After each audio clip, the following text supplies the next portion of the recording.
Hey fam, welcome to the Real Street, and here's all about real life, real talks, and real parenting chaos and everything in between, and the hacks also. So today we're going to talk about mom guilt.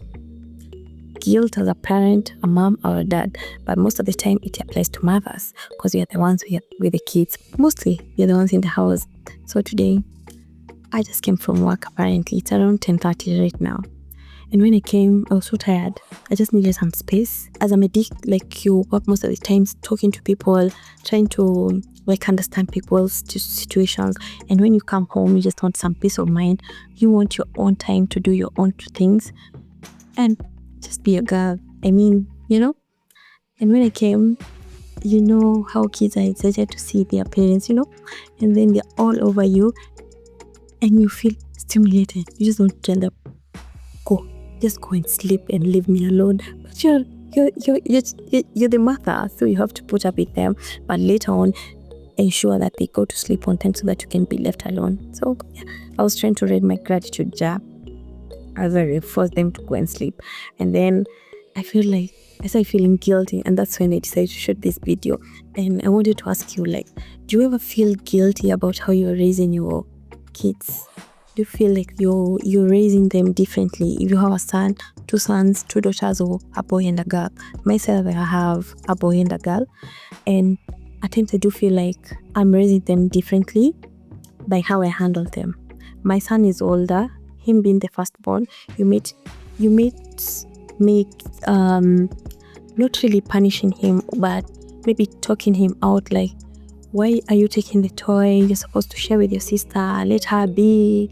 Stop making her cry. Why are you crying? And then later on, I start thinking, did I really solve that whole issue the way it was supposed to be solved? Because telling him not to cry, I was just thinking about it right now. It's like I'm suppressing his feelings. Am I supposed to let him let it out because he felt bad about me supporting the sister and not being on his side? Am I raising emotionally intelligent kids, or especially for my son? Because being a boy, but he's a different. I know most people say raising boys is hard, unlike girls. For my son, it was so easy, so far so good. He's very kind. Anyone who knows my son, he knows he is very bubbly.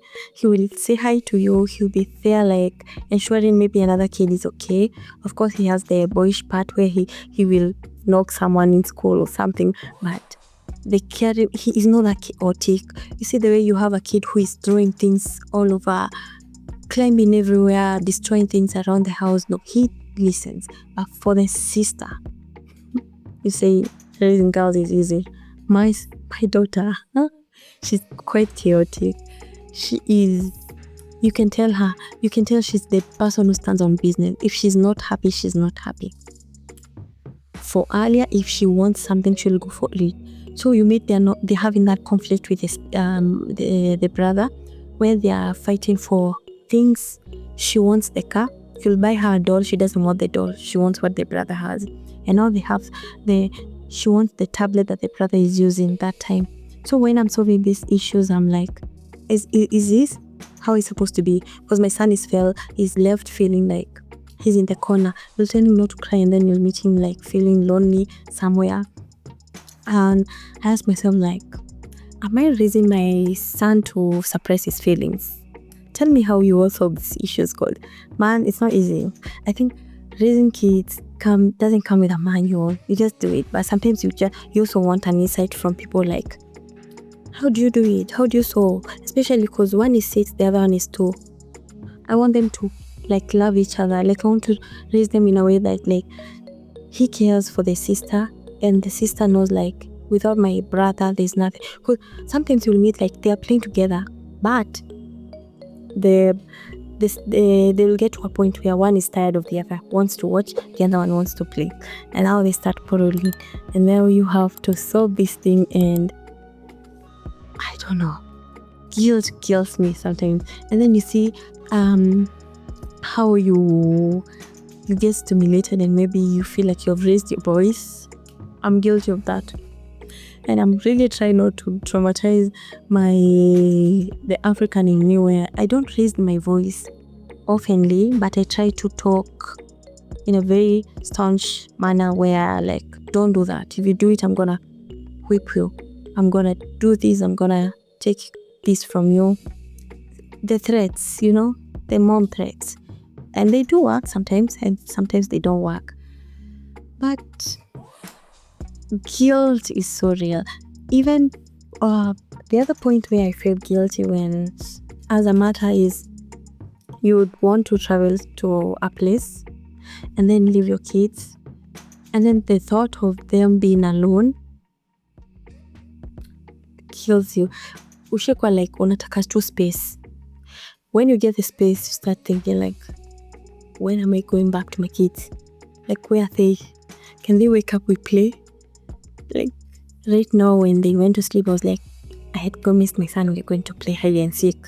I forgot. I was like, I had the time because I got home earlier than I am used to. I think I could have taken like 5 minutes and play with them, but I was also tired and wanted to do something, and then they were also tired during the day, so they slept. But I think we always compensate at a certain point. But at the end of the day is, how are we raising also our sons not to hurt others? And you can be raising your daughter to be strong for the world, but are we raising also our sons not to hurt anyone? Because the perception of men in the society, because I think we are supposed to raise men in our sons in a way that they also understanding, gentlemen who cares, and also are emotionally intelligent. Like, let it out, cry, speak up. If you're hurt, you're hurt. If you don't feel comfortable, stand on business. Say like, I'm not okay with this. And I'm rooting for myself to be that parent who will be able to pinpoint the right thing, be able to tell him like, are you okay? Are you comfortable with this? How can we solve this whole issue? And be able to have a conversation. So anywho, that's all. I just wanted to record something and talk about how I feel and how I'm raising my 2 babies and compare them. And I hope someone relates with how I do feel. And if you do, please comment there so that we can know you are not alone. Mom guilt is real and we are all dealing with it. And parenting differently, you and I. And in this whole the chaos of the world.